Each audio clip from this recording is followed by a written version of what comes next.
여러분은 삼성전자 같은 우량주를 한 번에 사야 한다고 생각하시나요? 아니면 매달 조금씩 모아가야 한다고 생각하시나요?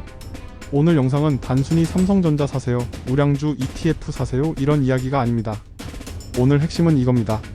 좋은 기업을 한 번에 마치려고 하지 말고 연금처럼 모으는 구조를 만들어야 한다. 이게 오늘 영상의 주제입니다. 많은 분들이 투자를 시작할 때 이런 질문을 합니다. 삼성전자 지금 사도 될까요? SK 하이닉스 너무 많이 올랐는데 지금 들어가도 될까요? 반도체 ETF 지금 들어가도 될까요? 우량주 ETF를 연금처럼 모으면 괜찮을까요? 연금저축이나 IRP에서도 ETF 투자할 수 있나요? 보험사 연금도 ETF형이 있다던데 맞나요? 이 질문들 다 중요합니다. 그런데 저는 먼저 이렇게 말씀드립니다. 투자는 종목보다 구조가 먼저입니다. 왜냐하면 아무리 좋은 주식도 한 번에 몰아서 사면 흔들릴 수 있고, 아무리 좋은 ETF도 오래 유지하지 못하면 의미가 없기 때문입니다. 특히 연금 투자에서 중요한 건 이번 달에 얼마나 올랐냐가 아닙니다. 중요한 건 10년, 20년 동안 계속 가져갈 수 있는 구조냐는 겁니다. 오늘 영상은 실제 상담 사례를 바탕으로 재구성하여 올립니다. 개인정보 보호를 위해 이름과 일부 상황은 변경했지만 실제 상담 현장에서 정말 자주 나오는 고민을 바탕으로 만들었습니다. 끝까지 보시면 왜 우량주 ETF를 연금처럼 모으라는 말이 나오는지, 그리고 연금도 ETF형 구조로 준비할 수 있다는 게 무슨 의미인지 이해되실 겁니다. 그리고 이 채널 연금 추월 차선에서는 앞으로도 단순히 상품 하나를 소개하는 게 아니라 연금저축 IRP ETF형 연금, 달러연금, 비과세연금, 노후 현금 흐름까지 장기적으로 수익 관리에 도움이 될 수 있는 구조를 계속 풀어드릴 예정입니다. 노후 준비는 한 번 보고 끝나는 주제가 아닙니다. 계속 배우고 점검하고 조정해야 하는 주제입니다. 그래서 오늘 영상이 도움이 되신다면 구독 먼저 눌러주시고 끝까지 시청해보세요. 여기서 우리가 생각해볼 수 있는 방법이 바로 우량주 ETF를 꾸준히 모으는 방식입니다. 예를 들어 삼성전자 하나만 직접 사는 게 부담스러운 분들이 있습니다. 언제 사야 하지? 지금 비싼 거 아닐까? 떨어지면 어떡하지? 한 종목에 너무 몰리는 거 아닐까? 뉴스에서는 좋다고 하는데 막상 내가 사면 떨어지는 거 아닐까? 이런 고민이 생깁니다. 실제로 많은 분들이 우량주 투자를 하면서 가장 힘들어하는 부분은 종목 선택보다 마음 관리입니다. 처음에는 장기 투자하겠다고 시작합니다. 그런데 계좌가 하루 이틀만 파란색이 되어도 마음이 흔들립니다. 뉴스를 보면 더 불안해집니다. 외국인이 팔았다. 실적이 둔화될 수 있다. 반도체 사이클이 꺾일 수 있다. 환율이 부담이다. 경기 침체 우려가 있다. 이런 뉴스가 계속 나오면 아무리 좋은 기업이라고 생각해도 손이 흔들립니다. 그래서 한 종목만 들고 가는 게 부담스러운 분들에게 ETF라는 구조가 의미가 있을 수 있습니다. 우량주 ETF는 여러 우량 기업을 한 바구니에 담는 구조입니다. 물론 ETF도 손실이 날 수 있습니다. 하지만 개별 종목 하나에 모든 판단을 맡기는 것보다 여러 기업에 분산해서 접근할 수 있다는 장점이 있습니다. 실제로 KODX 우량주 ETF 같은 경우는 수익성, 이익 안정성, 부채 비율 같은 퀄리티 지표를 기준으로 종목을 선정하는 지수를 추종하는 상품입니다. 자료 기준 구성 종목에는 SK 하이닉스, 삼성전자, SK스퀘어, 삼성전자우, 삼성전기, 기아, HD현대일렉트릭, 한화에어로스페이스 같은 종목들이 포함되어 있습니다.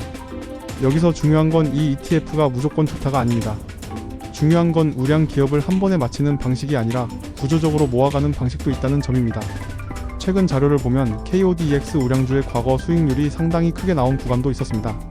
자료 기준 1년 NAV 수익률은 286.94%, 6개월은 117.16%, 3개월은 59.84%로 표시되어 있습니다.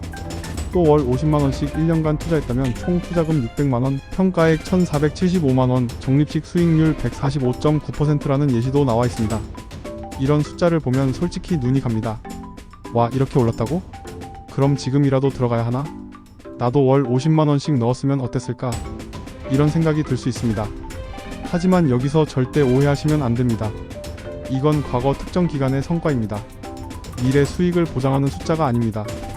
ETF도 주식형 상품이기 때문에 시장이 하락하면 손실이 날 수 있습니다. 실제로 해당 자료에도 금융투자 상품은 자산 가격 변동에 따라 원금 손실이 발생할 수 있고, 과거 운용 실적이 미래 수익률을 보장하지 않는다고 안내되어 있습니다. 그러니까 우리가 여기서 배워야 할 건 지금 당장 따라 사자가 아닙니다.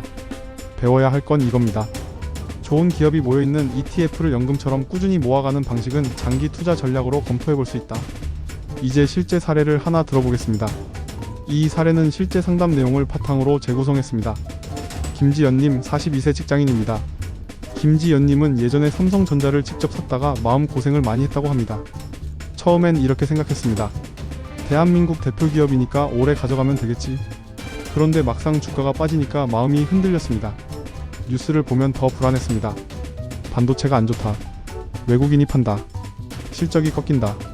환율이 부담이다. 이런 뉴스가 계속 나오니까 장기 투자를 하겠다고 마음먹었는데도 계속 계좌를 보게 됐습니다. 처음에는 나는 장기 투자자야 라고 생각했습니다. 그런데 실제로는 매일 아침 계좌를 확인했습니다. 점심시간에도 확인했습니다. 퇴근하고도 확인했습니다. 계좌가 빨간색이면 기분이 좋아지고 파란색이면 하루 종일 신경이 쓰였습니다. 그때 김지연님이 이런 말씀을 하셨습니다. 제가 투자를 하는 건지 주가에 끌려다니는 건지 모르겠더라고요. 이 말이 굉장히 현실적입니다. 많은 분들이 투자해서 힘들어하는 게 바로 이 지점입니다. 좋은 기업이라는 건 알겠는데 내가 그 변동성을 견딜 수 있느냐는 다른 문제입니다.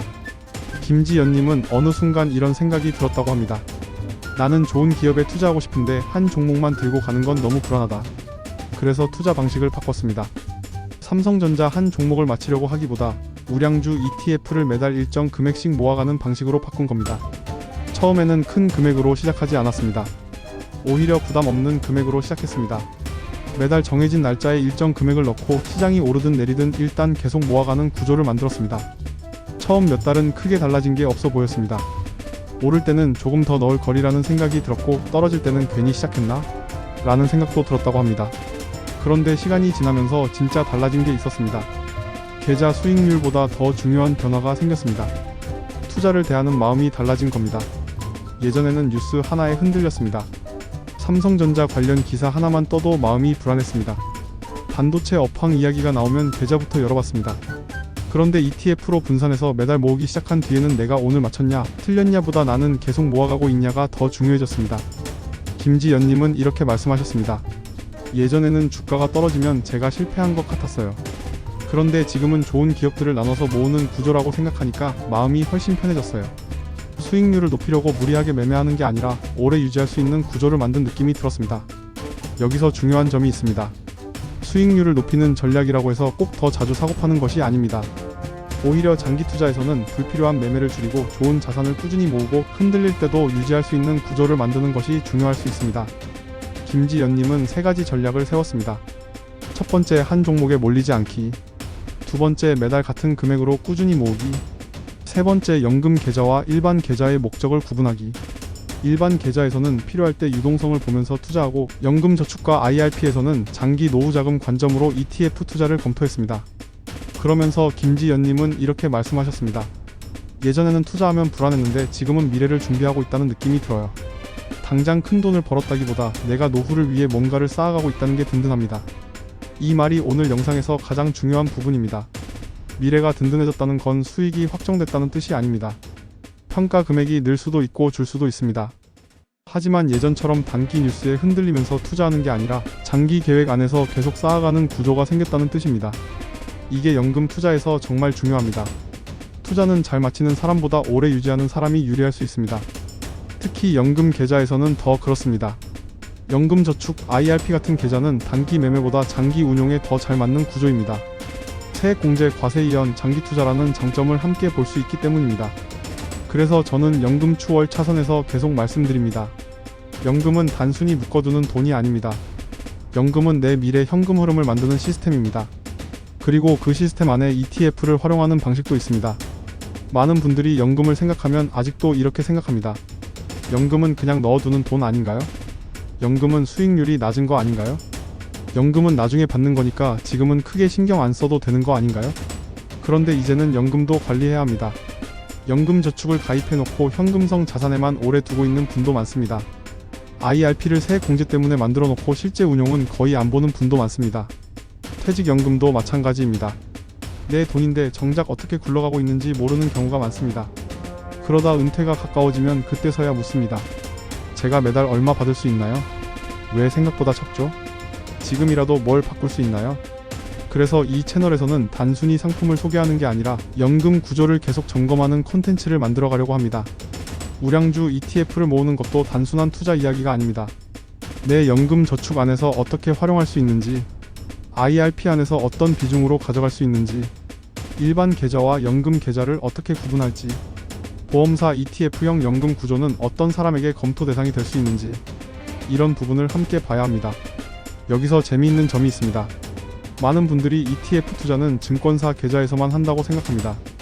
그런데 실제로는 보험사 연금 중에도 ETF형 구조가 있습니다. 예를 들어 BNP 파리바 카디프 생명에는 ETF에 투자하는 펀드로 구성된 변액연금 상품 라인업이 있습니다.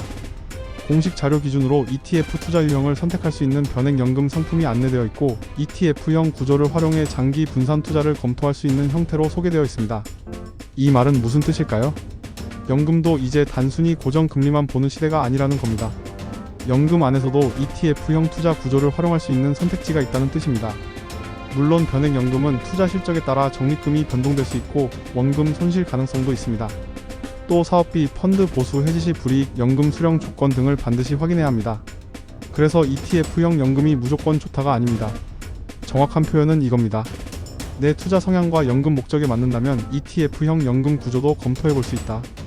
우량주 ETF를 모으는 방식도 마찬가지입니다. 무조건 사라는 게 아닙니다. 내가 왜 사는지 알아야 합니다. 단기 수익을 보려고 사는 건지, 노후 자금을 만들기 위해 사는 건지, 연금 저축이나 IRP 안에서 운용할 건지, 일반 계좌에서 모을 건지, 보험사 ETF형 연금으로 구조화할 건지, 이 목적이 먼저 정리되어야 합니다. 예를 들어 30대 직장인이라면 시간이 상대적으로 많습니다. 이 경우에는 장기 투자에 대한 이해와 위험 감수 성향을 바탕으로 ETF형 연금 구조를 검토할 수 있습니다. 하지만 중간에 결혼, 주택 구입, 자녀 교육비 같은 큰 지출이 있다면 무리한 금액으로 시작하면 안됩니다. 40대라면 상황이 조금 다릅니다. 소득은 어느 정도 안정되어 있을 수 있지만 교육비와 주택 관련 지출이 동시에 겹칠 수 있습니다.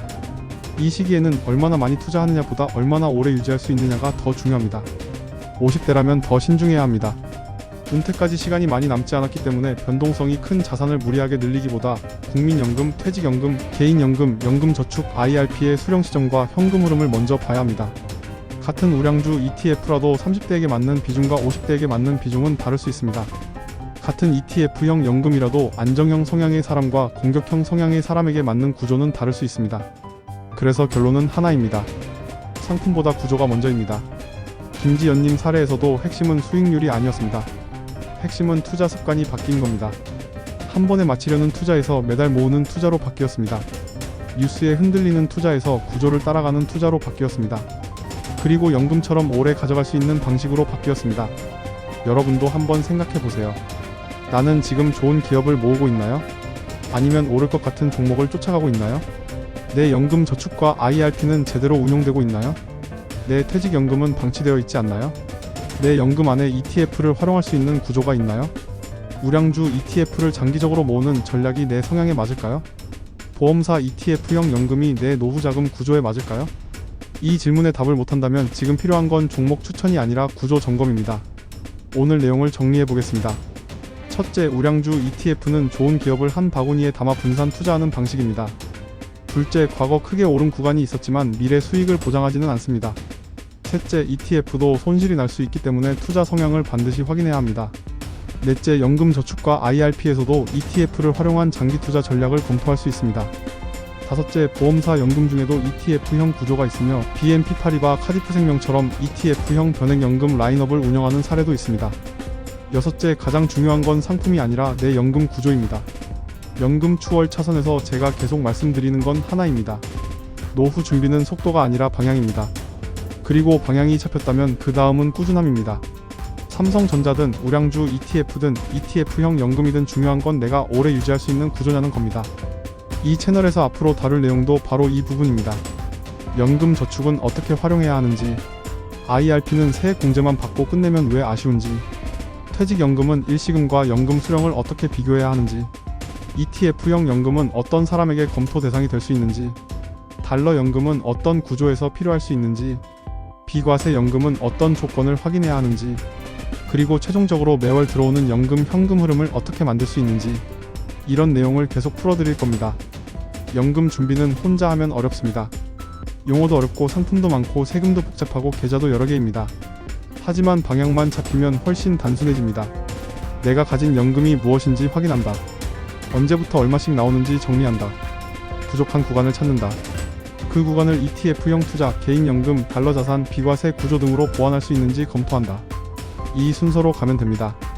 오늘 영상이 도움이 되셨다면 구독 눌러주세요.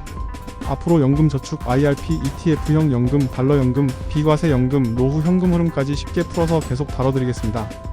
그리고 댓글에 ETF 연금이라고 남겨주시면 내가 가진 연금 구조에서 ETF형 투자를 어떻게 검토해 볼 수 있는지 점검할 때 필요한 안내를 드리겠습니다. 다만 ETF 투자, 변액연금, 비과세 가능성, 수익률, 연금 수령액은 개인 상황과 상품 구조에 따라 달라질 수 있으므로 전문가 점검이 필요합니다. 그런데 실제 상담을 해보면 정말 많은 분들이 국민연금, 퇴직연금, IRP, 연금저축, 개인연금까지 가지고 있는데도 막상 계산해보면 들어오는 연금 현금 흐름이 생각보다 부족한 경우가 많습니다. 월 500만원이라는 숫자가 모든 사람에게 정답이라는 뜻은 아닙니다. 하지만 중요한 건 내 생활비 기준에 맞는 월 현금 흐름이 만들어지고 있느냐입니다. 다음 영상에서는 국민연금만으로 왜 부족할 수 있는지, 퇴직연금은 어떻게 연결해야 하는지, IRP와 연금저축은 언제부터 어떻게 받아야 하는지, 그리고 개인연금과 ETF형 연금이 어떤 구간을 보완할 수 있는지 자세히 풀어드리겠습니다. 연금을 많이 가입했는데도 월 현금 흐름이 부족한 이유, 가입은 했는데 수령 시점이 너무 늦은 문제, 노후 초반 5년, 10년의 소득 공백 문제, 그리고 월 500만원 연금 구조를 만들기 위해 먼저 점검해야 할 순서까지 다음 편에서 다뤄보겠습니다. 놓치지 않으시려면 지금 구독 눌러주시고 알림 설정까지 해두세요. 그럼 다음 시간에 뵙겠습니다.